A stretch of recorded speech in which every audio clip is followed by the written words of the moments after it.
Okay, make sure this is working. It's working, great. So, Jeff here. I've been doing these videos on, understand working with Americans, and one of the things that's come up, and I've seen a few Facebook posts recently, and I actually got tagged in one by citing another from high school peers. There's a question of this whole, school bank loan thing in the situation in the United States, and should we, relieve the bank loan stuff and, kind of let people not have to pay it, which I think is not a good idea.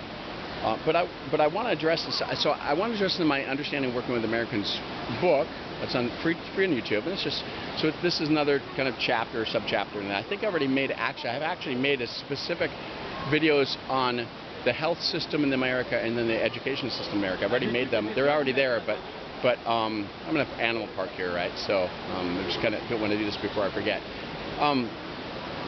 So I kind of want to give an introduction to that, or another introduction to it, but because of this Facebook post and to address it, because I've lived in the system where, the U.S., and I've lived in a social system where the education it's not free, it's just way more affordable.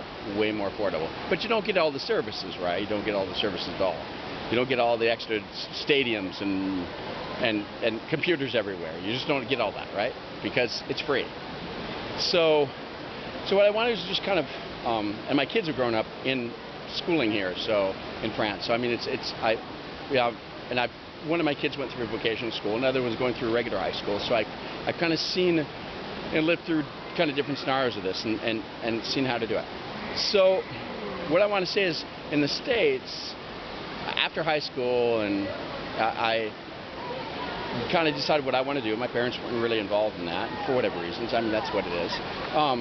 And so my mom, since my parent, so I decided to go do a 3-year specialized degree, 3-year specialized associate's degree with a 4th year of a bachelor's, which I paid for. I worked for and I paid for on the side. I was doing it at the same time. I was just both working and studying at the same time, full time. And I was able to do it. For 3 years, it was $6,000 a year. $6,000 a year back in the 1980s, mid-1980s, so almost 40 years ago, right? And I was making enough money to actually pay for it, but I didn't want to have the money to live on too. So I took a loan out, not very much, and so over 3 years I collected $6,000 of loans to Sallie Mae for like 8%,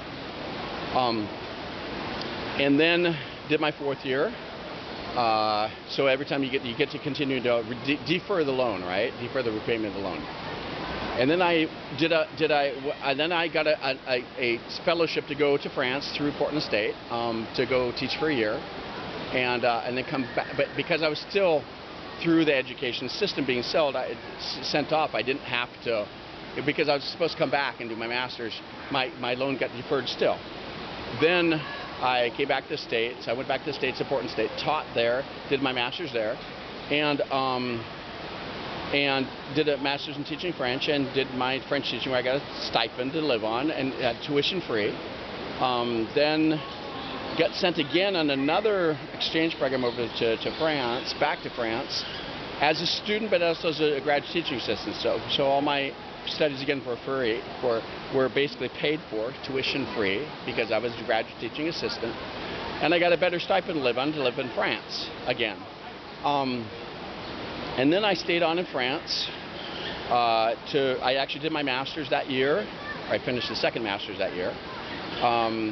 Then I stayed on to do my doctoral studies. And so the interesting thing in France was that continuing on with my doctoral studies, the first set of that master's actually was paid through by Portland State because of the fact that I was. Actually, the second year, I actually came back in September and set it up, so I actually had to pay for the thing. But it's like $200 a year, okay? $200 a year, the equivalent, back in the early 1990s. That's nothing, right? Nothing. Then my doctoral studies were based at $200 a year-ish, okay? It's affordable. It's not free. It's affordable. And I continued to, but I always was working. I was out of jobs during the whole time. Okay, I was teaching or I was doing something, whatever. So and then I went on to work in industry, and I still did doctoral programs I kind of decided to kind of do different doctoral programs, and still doing through French universities, so by distance, and that was allowed me to go ahead and do the, kind of do it. So it ended up being, I deferred it for about 10 years. I did it for 10 years. So the thing was, I was able to, at the end, by the time that I was able to pay, I had to pay back the loans after I'd finished all these different, doctoral programs and stuff. I was able to kind of pay off the loan in 1.5 years. Okay, I just got married, and she was actually, we moved to the States, and she was learning English for the first 6 months, kind of working at McDonald's or Burger King, whatever, to kind of pick up her English skills, right? And then I was working in industry, and then she got a job finally, and whatever. But we paid off the loans very quickly. She had no loans because she lived in France, right? She came from France. So the important thing here is, and then we went on. So we paid that all off, and I had no debts. Basically, went into to our married life having no debts, pretty much, pretty quickly. And so that didn't cause having to put money away and have to pay for expensive loans, pay for all this stuff. We had to deal with the loan for the house later on, right? But that's another deal. Everyone has to kind of deal with that. And then our children went through the French education system. It's basically free. I mean, not free. We have up till 12th grade, right? But actually, we paid for a high school for one of our sons. But it's still affordable, really affordable for vocational school, really affordable compared to the United States. And so one of our kids has gone into be a cook, and the other one's going to whatever, looks like he's going to be finished his last year of high school, kind of specializing in whatever. I don't want to go into all the details, but the thing is, the American system, and that's where you can look at my other videos where I dig into the health system and the education system. I think they're both of them have the same kind of issues, right? Is that they're seen as commodities, and you pay for whatever you want, and each individual gets to pay for what they want for the best price they get, right? Whereas rather than saying, hey, here's what's offered, and it's affordable for everybody, because you're leveraging the entire system to be able to make it affordable, right? But the Americans, because we don't like government, and I talk about in my book, right, about why we don't like government, and I talk about the history of it, and go back to the Revolution and further back to the Boston Tea Party. I explain some of this, and I actually go back even further than that, I'm pretty sure. I think the important thing is to say that the history of this for the Americans, it's turned to a commoditization where everyone wants their service. They only want to pay the service they want. They only want to get the service they want, each individual, and they only want to pay for what they want. So you end up paying a lot of money for individual services because you're not leveraging an entire system to be able to make it affordable. So it ends up with the haves and the have-nots, right? That's what it comes down to. And everybody wants to have their kids have a better life than they had, right? Well, sometimes that doesn't always work. But the thing is, on the other side, I've looked, at the social system, and I don't want to go into socialism and communism and all that kind of stuff. I don't want to get into that. But I think it's important to see that the benefits or the advantages, at least, of a social system, or a system that allows for this collective government-subsidized education, even up in college. I'm not saying free, I'm saying subsidized, is that you do get, it's affordable. So people don't go into married life or whatever kind of life and they're like broke. They have loans for like between 8 and 20% loans for years and years, and so they're paying minimal payments for those loans for like a long time. You know what the costs are, right? Costs have skyrocketed to an education. The school I went to for $6,000, now $30,000, right? 30 years later, 40 years later. And the one that I went to, Portland State, which was like $1,500 a year, is like $25,000, right? So it's just extremely expensive to do studies right now, and I don't think that people, with inflation, of being able to do the work, could actually pay for that. The cost is just way too much, right? The inflation has gone so much. Or education is actually one of the highest inflation things that just go up and up. So I think the important thing here is to look at the commoditization, and will America be able to get out of the, get out of this bank loan rut or deal with this bank loan situation? I don't think so, because the system's not going to change. And I work in I'm in different international committees of, like the Linguist List, which is mainly an academic, not just we get industrial people, but I'm one of the industry people.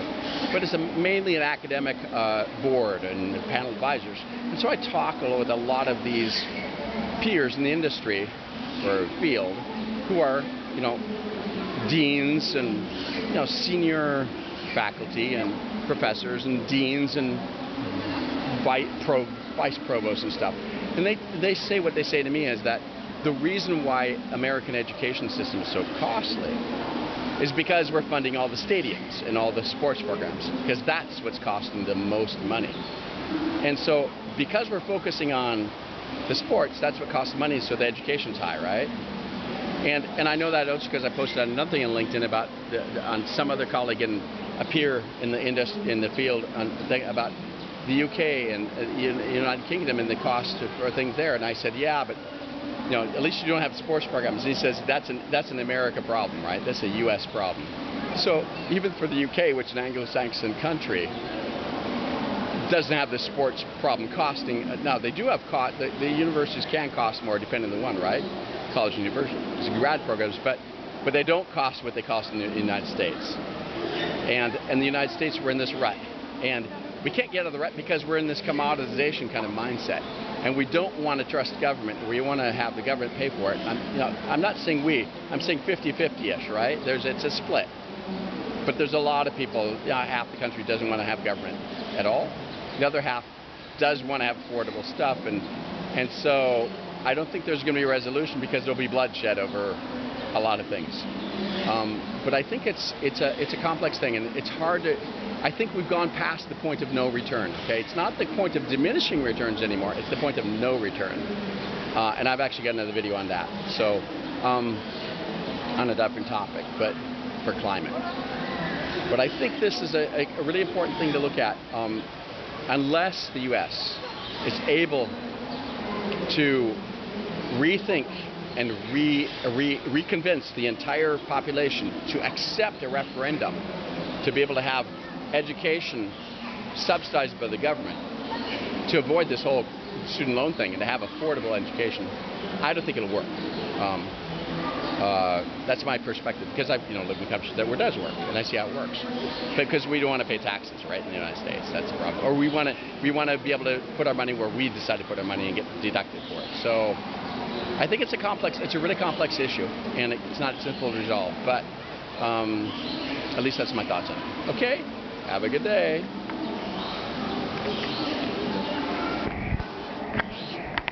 I turn it off.